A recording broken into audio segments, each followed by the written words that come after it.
We're live? All right. All right. Welcome, welcome, welcome. Let's see. Something's coming. Something feel like it's coming back at me. Hold on a second. We're going to be ready to go. There we go. All right. So, this is Freethinkers Radio 81. Shouts out to the people who are tuned in, getting with us here. As you know, today is a question and answer session with, we have the Honorable Antoine C. Wright. Oh, boy. And we have, as always, the brother, soul brother number one, John Parker. Thanks My for having political me. brother from another mother, from a right-wing mother. From a right-wing mother, that's right. Oh, yeah, your favorite Yeah. soccer mom's favorite soccer mom, Beth Wicker, is in the building. Hi, Beth. Hi. We're gonna be on for 30 minutes, y'all. Make sure that you comment with your questions. This is all about voting today. We're getting ready for. We've got governor candidates, people who we've seen debates from. We've seen people who have declared that they are here to make a difference, and we're saying, okay, different like how? So, let's get started. Free Thinkers Radio 81. Why do we vote? Truth is that I don't know where I'm going and how I got here, but I'm moving on. Just move on. Excuses that I'm human and I've been doing this for so long. How can I move on? Just move on. Let's move.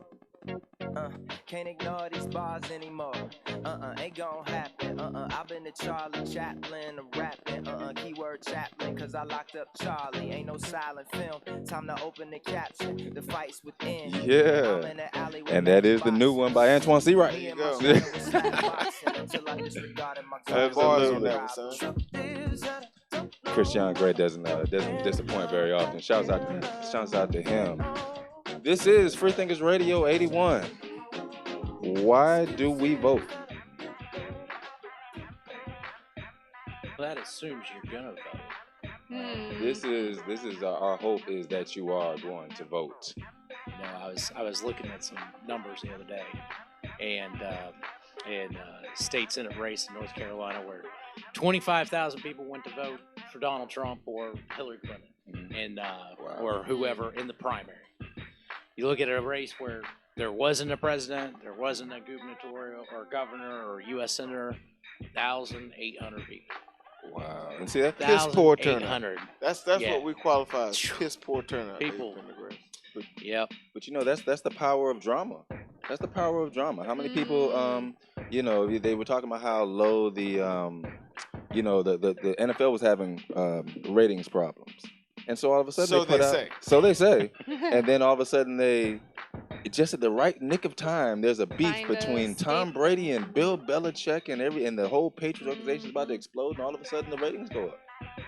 Here's what I know, You know. from being in this game. And John Parker, you can probably test this. I'm sure you're going to do that. We can make numbers to anything. I can go out right now, do some type of polling, or put together a polling memo that said John Parker's popularity is higher than President Trump, which that's probably true. Well, that's That's probably true. Right, Consider it. right. But you get the point. I mean, we can make polls or anything. Mhm. What really matters, I always tell people, the only polls that really matter are exit polls on election day, because that tells you essentially, for the most part. Some of those are off. Yeah, I mean, really, it's what the actual poll is on election day. When I you say know? exit polls, I mean what has happened. For sure. What has happened. After they've totaled up all the precincts, that's the only thing that matters. You looked at all the numbers; they'd say they're sworn up and down that Hillary Clinton was going to win that election. Not on exit You know? polling. So, Not an exit polling. that- Free polling, yes. but I mean, pre-polling. So you know, Mark Twain said, "There's lies, damn lies, and statistics." Yeah. I mean, it really is true that you can make them say whatever you You want. can make them say what you want. But I guess the point is, going back to polling and tying that back to voting. Here's what I know. Voting for some people, particularly those of us of color, Right. is our ammunition to fight battles of war that have been waged against us for a very long time in this country. We're celebrating Black History Month. Right. Carter G. Woodson founded Negro History Week in 1926. We're in 2018. Unfortunately, 1964 and 1965 are not that long ago. Right. where African Americans finally had the right to cast their vote without counting how many bubbles were in a piece of bubble gum, without having to count how many marbles were in a jar, without having to be able to read, write, or even do math to be able to get to the poll, and sometimes still denied. So for voting, for most of us, it's the great equalizer. It is the way that we fight wars, generational wars. Sadly enough, I don't know if people understand how serious it is and what the consequences of not voting mean. Let me give you an example. If we look at the last presidential election in this country, 13% of African American men, 13% voted for the most unqualified person to ever run for that office, in some opinion, John Parker. And as a result, we had a budget came out today where there was slashes and burns to programs like Medicare, Medicaid, housing, 10% cuts to education, food stamps, all these quote-unquote social programs that in some people's minds target communities of color. But yet, people of color are the ones we have to beg, scratch, kick, punch, visit their churches and do all this stuff to get them to show up and vote. Well, here's the thing I would. It seems like that's what we voted for, though, right? We voted for little government. We voted for less oversight. We voted for what he was campaigning on. Some people did. Right? Well, and I think for an awful lot of people, when you look at the immigration debate, that really is the heart of it, is a lot of people voted for America first. There's been too much... Their version of America first. In many people's mind, there's been too much of just America losing its status and its stature in the world and in its own eyes, that we don't have the kind of pride in our country, and we are seeing our jobs shipped overseas, and so on and so forth, and said, you know what, I like an idea of putting our country first, putting American priority first, not worrying about necessarily what's going on in Haiti, not because we don't care about what's going on in Haiti, but that we need to take care of us and our own first, take care of our own house first.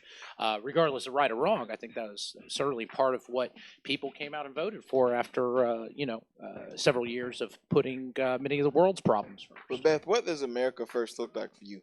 Because I think we have a president who didn't even know that Puerto Rico is a part of the United States. And he thought that not tending to Puerto Rico was essentially putting America first. Well, I mean, America, what does America first look like for you? Because America first is different for everybody. I mean, okay, so I didn't vote for Trump. Okay. Don't feel bad. I didn't either. John Parker was the only one. Hey, I didn't say that I voted for him either. I didn't say that I didn't vote for him. I have a right to keep that to myself. But, I'm going to be honest, I kind of thought maybe because he's a businessman, right? He owns many businesses, and for someone that owns her own business, I thought, man, this is going to be good for me because I own a business. He obviously owns businesses. Like, despite all the other stuff, this is going to be right. Tell me, like, I am not a political anything, you guys. I'm just a mom, but I do own a business, and so for me personally, it has affected me. I'm going to do my taxes, you guys.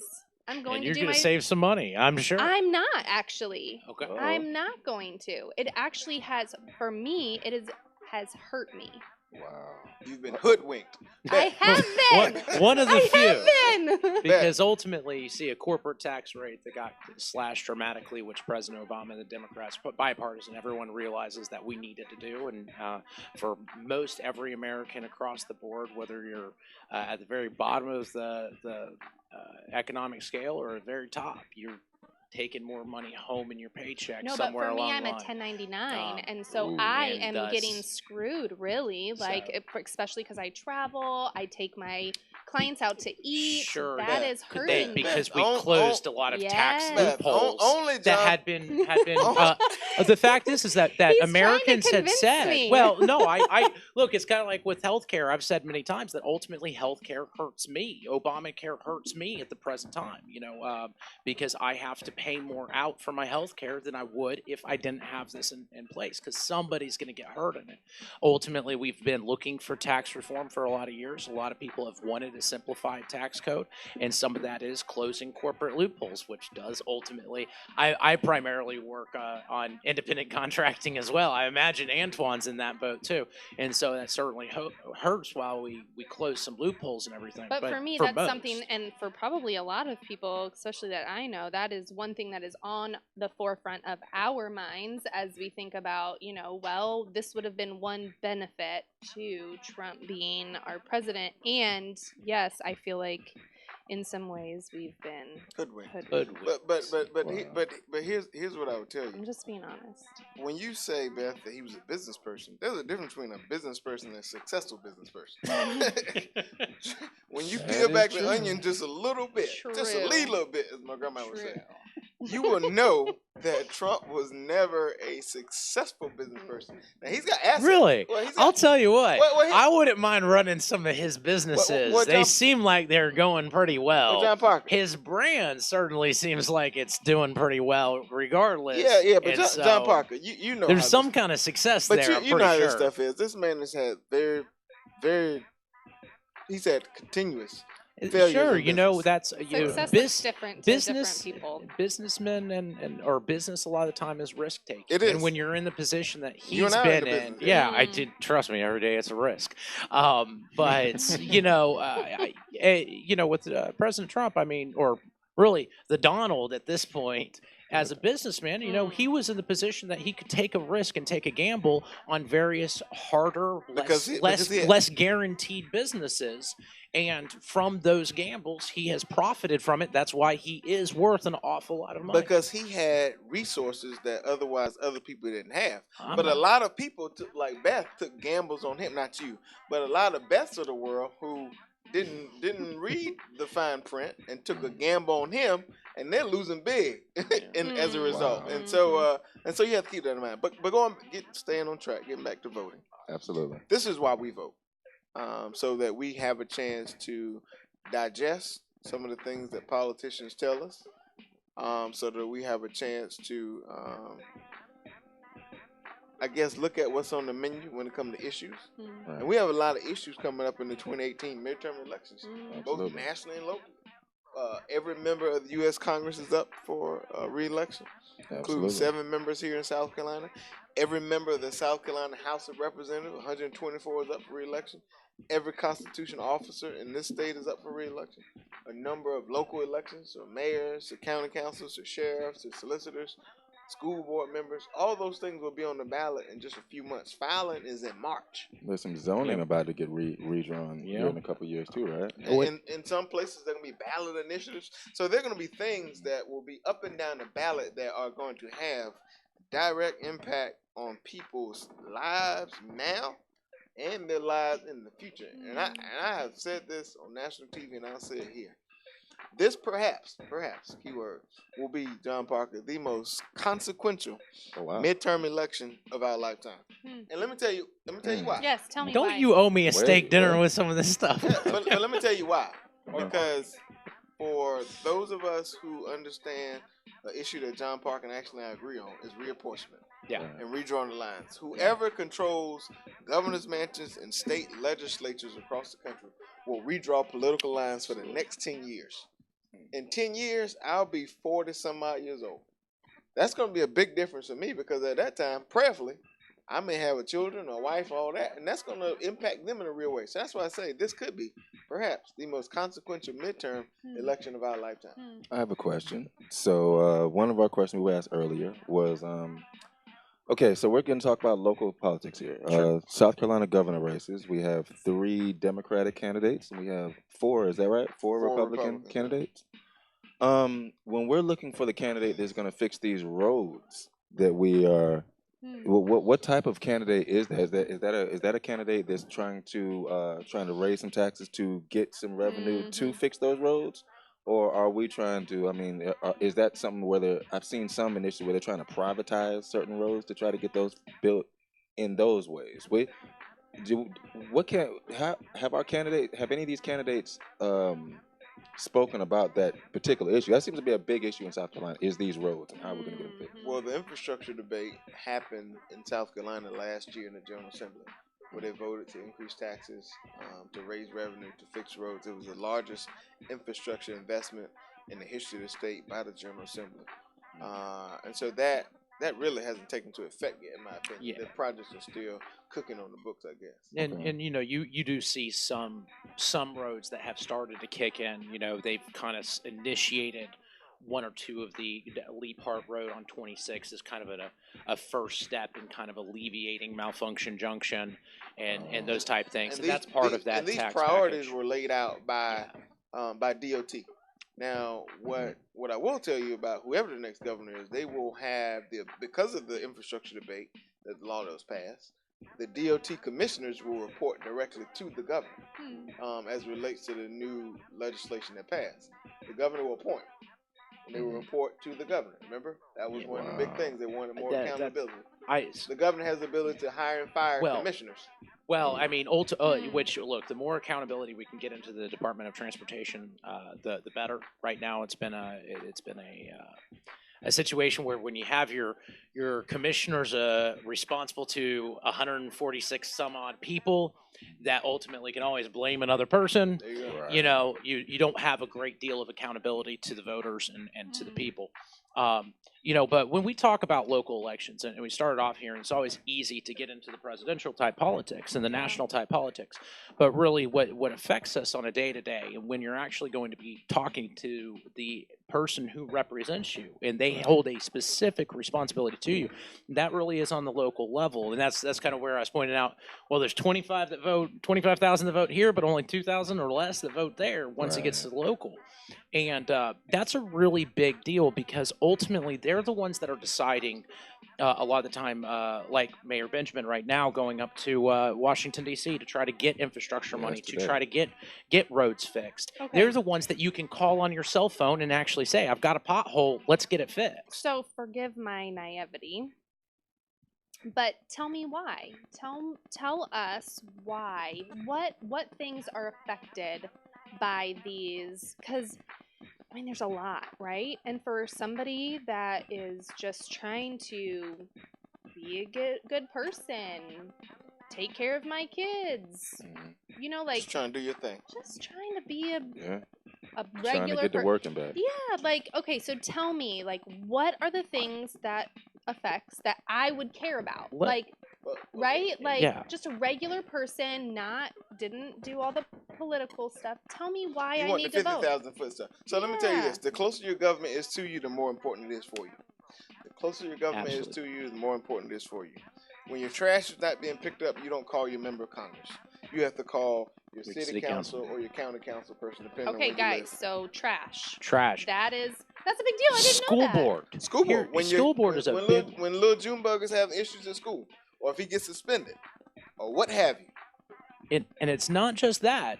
Many people don't realize school board members ultimately basically have the power to tax in this state. They can sit there and say, you're going to pay more money every single year on your property tax because it's going to your schools, whether that's good or bad. Which, and in most South people Carolina, don't realize that's your We pay- vehicle. we pay heavy.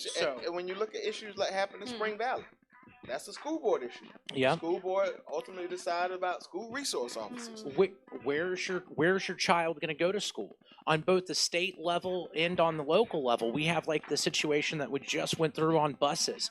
Are you going to have a bus that might be catching on fire because they haven't replaced it in 20, 30, 40 years? You know, these are buses that are going back to Bus routes. Bus routes. Are you Which school frustrated? do you go to? Are you frustrated by your kids sitting out in the rain? Late at, early in the morning or late in the evening, what have you? Well, that's a school board issue. In City of Columbia, you have water and sewer, right? That's actually run by the city.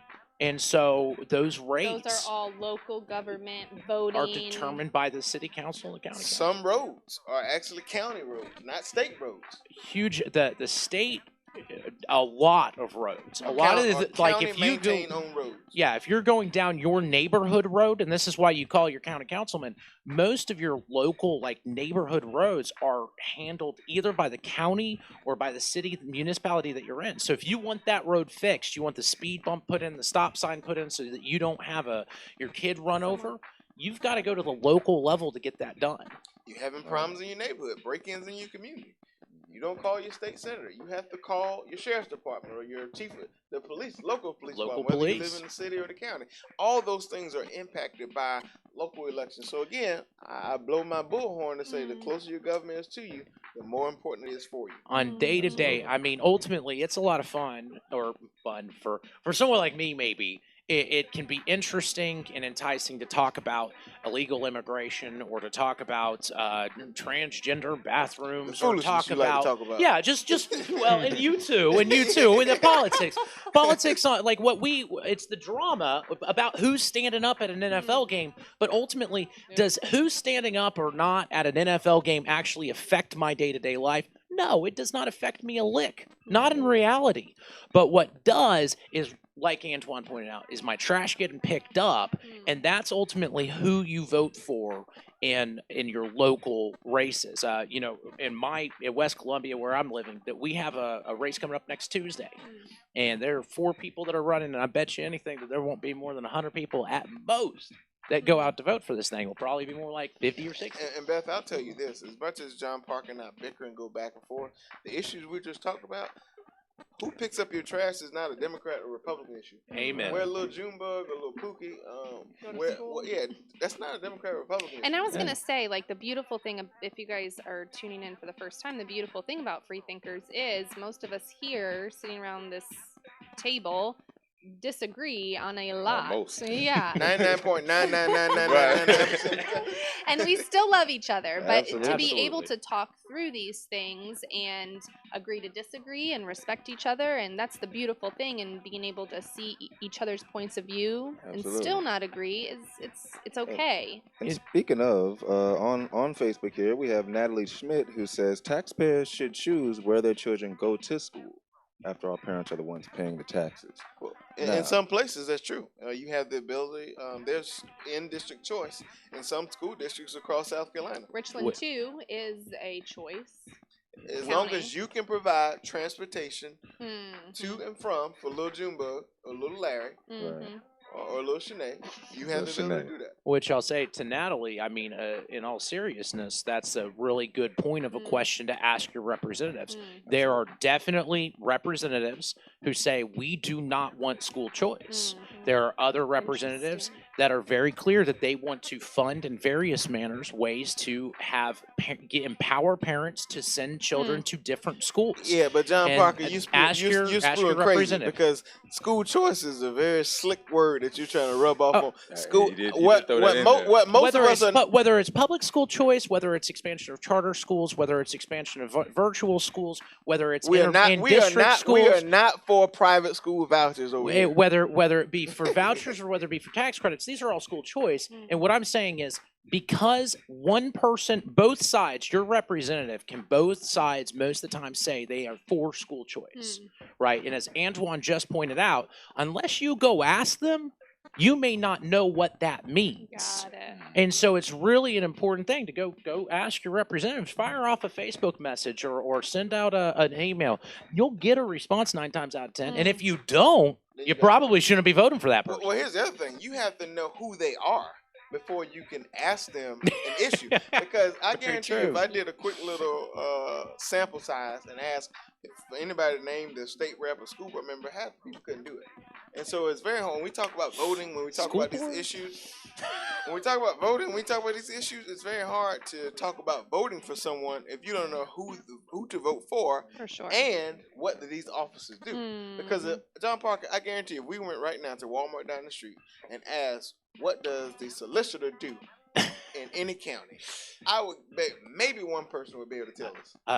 Speaking of those numbers, I've actually run that poll to try to find out, because we do call it solicitor, not district attorney in the state. So most people don't know that. But, you brought up Walmart. That is another big example of where local government matters.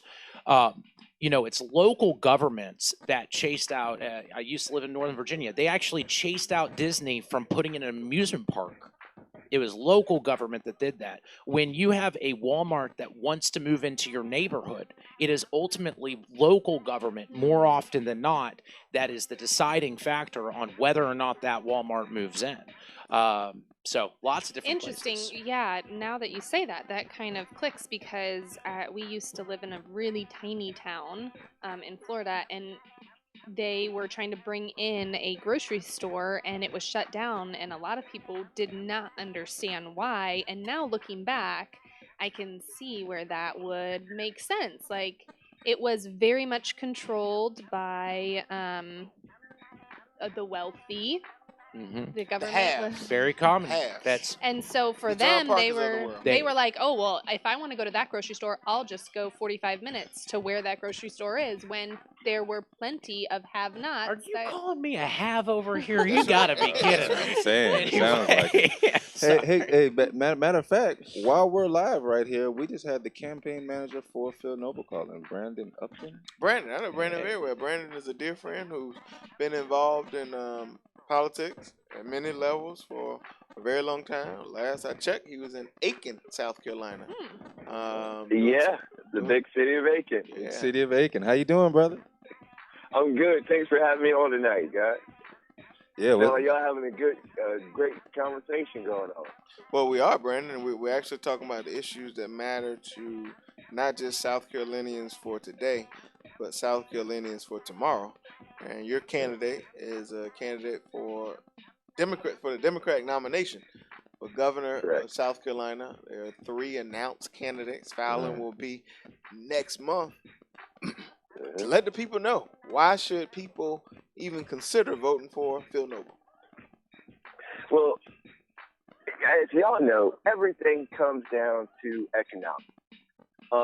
In the last 10 days, we've been to 13 different counties and 3 different states, working to make sure that Phil's message is getting out there and making sure that we're doing what we can to put the people's issues first. And here's the thing, driving between the counties, we have 46 counties in the state of South Carolina. And yesterday, zigzagging across the state, we drove through McCormick County and Greenwood County and the back part of Aiken County and Barnwell County, and making our way on down to the coast. And I tell you what, when you talk to people, no matter where they are, at the gas station, at the corner store, they know that something has to change in order for their situations to change. I spoke to a young lady yesterday, Phil and I, and she was explaining to us, and she was over there in Aiken County, that her daughter went to a birthday party. It was at a skating rink, and she fell. Now, her mom was at work, and they rushed her to the hospital, and they were in Augusta, Georgia. Went to the hospital, and they would not admit her daughter into the hospital because she didn't have a insurance card. And then her mother gave over the phone gave them her Medicaid information, which Georgia didn't accept. So this little 7-year-old girl sat bleeding in the emergency room until her mom could come get her and take her to a hospital. Now, when she got her, she couldn't just take her to any old hospital because the hospital in her town has a bad reputation. She definitely wanted her to be seen in Augusta, but she actually had to drive her daughter another 30 minutes so she could get 7 stitches in her head. Now, this is a working mom, single mother, with a 7-year-old daughter who had to sit bleeding for over an hour and a half in order to be seen because someone put a policy in place that said the economics have to be right before we can handle your health care situation. And then we live in a state where economics reign over the quality of life for people. Well, We have I'm sorry. Uh, and we have a state that wouldn't expand Medicaid. There you go. That's A state that says it's okay for us to have education in the corridor of shame and be 50th in the nation in education. We have a state that said, hey, big corporate companies, energy companies, SCNG, it's okay. We'll sign off for y'all to go ahead and pass this Base Load Review Act, make sure that you can build 2 nuclear power plants, and the consumers, South Carolinians, will pay for it, and we will guarantee you a 10% profit whether it fails or not. And then they start building these 2 nuclear plants, and they decide, well, it's not going to work. Pack it up. Let's ship it out. We're going to take our money and run, and left South Carolinians with a bill of $9 billion. So this is what Phil tells folks when he goes place to place. If you're happy with us being 50th in the nation in education, behind Alabama and Mississippi. Yeah, that's not a fair statistic, and I've heard both James and a bunch of other people saying that. You have one ranking out there that says that we're 50th. We have been moving up in the ranks on education, and I just feel the responsibility to stand up for our state and the fact that it's not an equal playing field. When you look at these rankings, and that education has been on an upward trend over the past few years, not downward, as the Democrats would like to say. Can you go a little deeper into that, John? Wait. Hold on a second, because I think we got to clarify that. So what do you mean by that when you say we're not 50? So you have like 7 or 8 different ranking systems out there, and there's only one ranking system that the Democrats have chosen to take up as their mantle that has us at the bottom. But the reality, and their point is true, is that South Carolina education is in the bottom third, kind of no matter where you look at, whatever ranking system you look at, and that we have a lot of work and desperate need to continue working on our education. I don't want to take that away, but I do also feel like we need to stand up for our teachers and our educators across the state that are working their tails off to improve and educate our children and the quality of life in the state. Well, John Parker, let me say this. I don't care if we're 50th or we're 38th. The bottom is the bottom. And the truth of the matter is we have a history in the state, a Republican-controlled state for the past 2 decades plus of being at the bottom of numbers we should be at the top end, at the top of numbers we should be in the bottom end. And when you talk about teachers, when you talk about all those things, I don't know if the Republican-controlled government ran in South Carolina has made these things a priority so we can move the needle forward and not be in the conversations that we at the bottom of the conversation we should be at the top end and vice versa. But Brandon, you were talking about why people should vote for Phil Noble in the Democratic primary. Well, what's your name, John? John Parker. John, you just gave me the perfect segue of why people should vote for a Democrat in November. Well, we got hey Brandon, we got to crawl before we walk. Why people should vote for Phil Noble? Well, because you can't be an apologist for failure. No, I'm not an apologist for failure. I'm standing up for our educators. Right, and here's the thing: our children are the ones suffering. When we look at everything that's going on, whether it's education or the VC summer failure or the state legislature and the Republican-controlled legislature not expanding health care, there are children who are suffering here because of political posturing. This is why we need to elect not just a Democrat, but Phil Noble, because he is the one that's been brave enough to stand up, not even being an elected official, and saying enough is enough. He's raised over $3 million to inject into schools in the corridor of shame and across the state. He's put his own business and acumen and network to work to better the lives of people across the state, whether it was for education or health care, and now was fighting against this $9 billion bill that our citizens have been stuck with. So if you want more of the same, keep doing what we've been doing. The 7 of the last 8 Democratic candidates have lost. We can't keep running Republican-like candidates and expect a different result. Also, we can't elect people who are not willing to call a spade, and if it's quacking like a duck, say that it's a duck. And if we're at the bottom of the bottom, we got to do something different to get to the top of the top because, again, our children are at stake.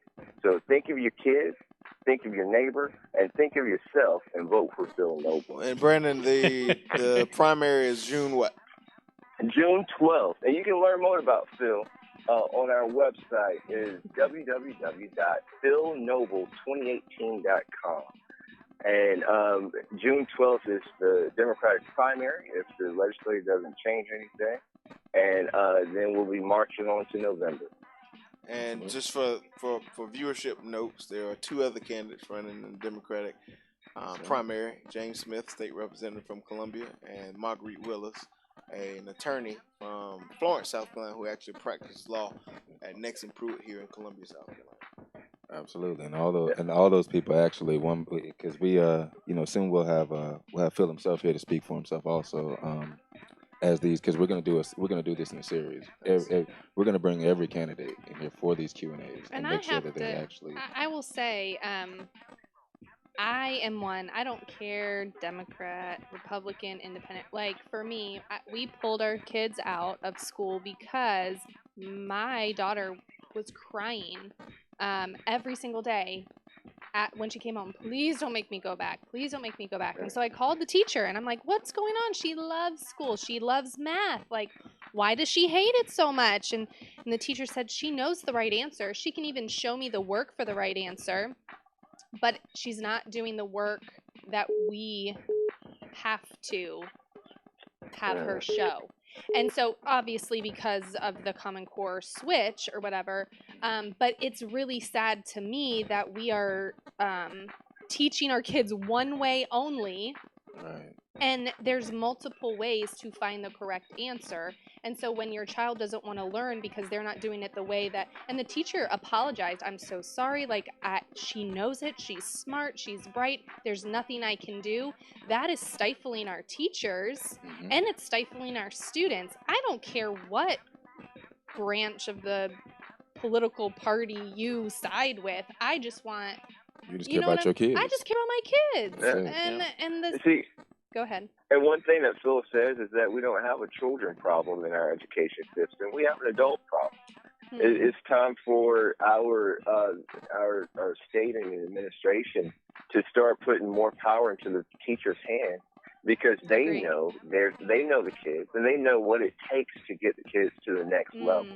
But instead of this top-down approach to education, we need to flip it on its head and do a bottom-up because once you get teachers more power, you get the parents involved. Agreed. You can see dramatic differences in the quality of education and the results coming out of our classrooms. Have you been reading the Republican platform on education over there? I did not realize Phil Noble also agreed with local instead of D.C. bureaucrats determining everything, like with Common Core, and which the Democrats and Barack Obama certainly love to death. I'm glad we can agree on that one. Hey, we can agree on common sense, but it's not common sense to say you need to do double with half the money. So that's one thing I'm sure we disagree with. Yeah. So John, I'm sorry. Hey, John, I love you though. Hey, back at you. And you know what? I know this much. There's several representatives on both sides of the aisle that are looking for at least some sort of pay increase to teachers, and we have just dedicated Governor McMaster just dedicated a new line of funding for both resource officers and school permanent solution to school bus funding. And I just said that there's a pay increase to teachers. And as far as when it comes to teaching to the test, the Superintendent Spearman made great strides over the past few years by cutting back, introducing new accountability measures while cutting back on these exorbitant amount of tests that the D.C. bureaucrats have passed down, and so that we don't have our teachers spending most of the time teaching to the test. So it's a slow process. Unfortunately, we have a lot of things that are outdated in this state, and we have areas like the corridor of shame that really needs to be addressed.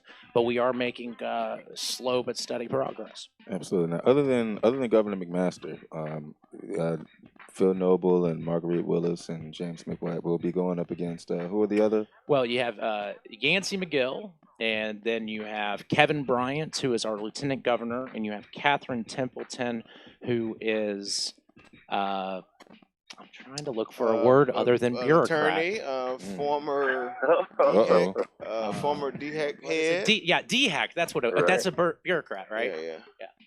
And then you have the guy from Greenville a new that one. announced We yesterday. got a new one. Yes, we Yeah. got John Warren coming into the race. It will be a really interesting. It will be a very competitive race on both sides. The primary, and again, we'll remind everybody what happened with the presidential cycle. Getting out in these primaries is incredibly important. But it is where before a you lot get of the out, decisions do that your are made. do your Do your research homework. and do your research and know what the candidates stand for. Absolutely. And hold them accountable. Look at their record. Look at their history. Carfax on a car will tell you a lot about how the car will drive. Absolutely. Check the Carfax. And a great place to go looking with these folks is on votesmart.com. I was just going to ask. You can go to VoteSmart and you can see broken down by topics of interest. Go in there and look at where a candidate position is on guns and if they've been endorsed by the NRA, or what their position is on education and if they've been endorsed by this or if they've been against that. That's the only downfall, I think, for some of these career politicians is they've been on the wrong side of some votes long enough to get A+ ratings from the wrong people.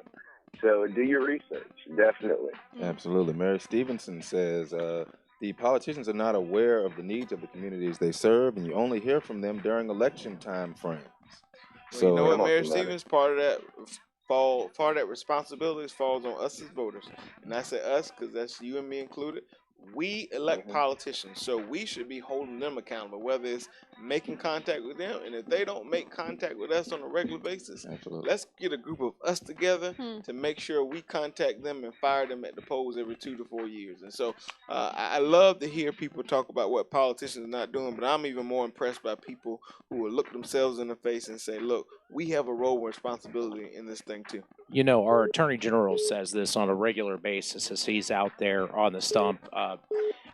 General Wilson will talk about he is an employee of the people, that ultimately he's every time he goes around for election year and throughout the year that he is on a job interview. It is up to the people to hire or fire him, and every politician should have that attitude. They are ultimately public servants.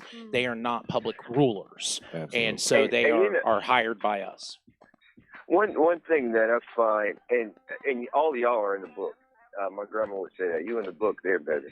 But one thing we've come across over this last maybe four terms, presidential terms, and that's where everyone identifies more with the party than with the issues. Right. And even tonight, we're over here in Valentine, and Phil is inside speaking at this restaurant.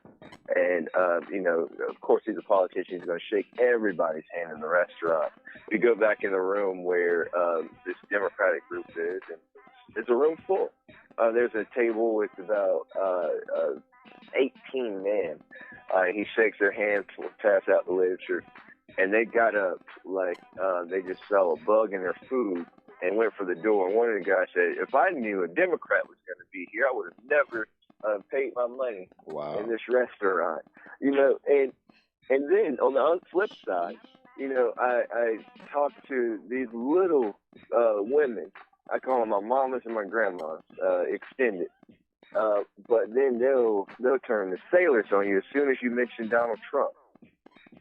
The thing is, we can't allow the partisanship to take us outside of our character, to distract us for the issues at hand, and to start voting for people that don't have our best interests in mind. I that's an area that we can definitely agree on, and Antoine and I have talked about this many times before. I feel really strongly that it's a shame within the African American community. So many people feel like they have no choice but to vote Democrat, that they will not do anything but to vote Democrat. And in my opinion, and I mean this from the bottom of my heart, what that creates as a culture is a whole group of, not all Democrats, but some Democrats that then take the African American vote for granted because we are not, or they are not responding and being held to the fire the way they should because they know it's in the bag because I just always vote Democrat and that's the end of it. And so I think it's really important on both sides that people question their politicians. The fact of the matter is in South Carolina, you have Democrats that are more Republican than you have some Republicans. And I mean, you have some Republicans that definitely should be Democrats. It's on both sides. You have to really look at and analyze the people because there is that party label does not always tell you everything you think you need to know. I hate it, and maybe it's just I don't like labels. I don't know. For me, I just can't get with that. And a lot of people ask me like, how are you comfortable talking to someone like Antoine, who's so quote unquote Democrat? What does that even mean? What does that mean? I like him for him, and we may disagree, but guess what? He stretches my thoughts. Like, like he makes me think from not a mid-30s white chick. Sheltered woman. You know? One- You are such a brat. Once your political mind is stretched, it'll never return to its original dimensions. That's why I love having these discussions with John Parker. That's what I keep hoping for you. I'm hoping that one of these days I'm going to get you to stretch a little. Yeah, I can stretch. I can stretch. Absolutely. I bend, but I'll never break. Yeah, I've said it many times. I appreciate the conversations with Antoine too because there's things that he's taught me, and I hope once in a while I kind of show a different point of view, and that ultimately these conversations, as a group, as a people, if we'd start listening and asking more and being free thinkers. That's right. Man, and not it would be a better world. And not call people sheltered. Because here's what I believe: whether you're a Democrat, Republican, black or white, sheltered or unsheltered, what I believe is that we all want to get to the mall. Amen. But the choice is which highway we take to get there. Absolutely. Republicans want to go 77. Democrats want to go 26. Independents like Beth want to go straight through downtown. They want to cut through all the traffic. That's At the end of right. the day, we all want to get there. It's just how we get there and how quickly we get there is always the question. Absolutely. So that's all the time we got for today. I promise y'all. We'll be back. We're gonna be back because the situation is like I said. A lot of times people feel like they don't have access to these kind of candidates. They don't have access to their platforms. They say that voting comes up and they're like, oh, I didn't know. Okay, well you're gonna know because each one of them and all the candidates out there. I hope you know if you don't come in here and let us grill you, we're not gonna vote for you. That's just how that works. If you're not gonna let me ask you questions, I'm not voting for you. That's and pretty much that's how it works. If I can't ask you, do you really represent me? Do you really care about my needs? Are you really going to serve my community in these particular ways? I don't have any reason to vote for you. I'll just be real with you. So we're gonna make sure everyone has that opportunity. That's what we're gonna do. Yep. It's a blessing in the platform. Absolutely. So y'all join us for part 2. Come out of your shelters. Come out of your shelters. Absolutely. Like thank you, Brandon Upton. Represent. Thanks for having me, guys. I really appreciate it. I can't wait to get Phil on here. I know he'll have fun too. Oh yeah. We got questions. We got questions for everybody. And we're gonna figure out about these roads. Somebody gotta answer about these roads. I'm just saying. Oh, you was the one asking about roads. Oh yeah, we need about these roads, man. Tearing up my car. Oh, we got. I know, right? But yeah, absolutely. Make sure y'all check us out. Part 2 is coming soon. Subscribe to Freethinkers Radio on YouTube. Subscribe to Freethinkers Radio on Periscope, Facebook Live. Facebook has changed some things, just so y'all know. A lot of people are like, I haven't been getting my notifications. They don't let us send out notifications, so you're gonna have to actually go to the page where you like the page and tell them that you want notifications, because for some reason they have it to where you don't automatically get them. So if you've been watching us on Facebook, make sure you get notifications. Sign up for that. If not, follow us on YouTube where we do a lot of other stuff. But until next time, thank you, Mr. Parker, John Parker, Soul Brother number 1. Jay Pilgrim. Got a minute. Yeah. Yes. All right. Platinum rapper, the Honorable Antoine C. Right? That's right. Yo. Thanks, just a little bit. Just a little bit. Absolutely. I bet. That's right. And Hope Dealer extraordinaire Beth Wicker. And obviously sheltered. Absolutely. All right, guys. Thank y'all for Thank joining y'all. us. Till next time. Feel free to think freely. Feel free to think freely. We are out.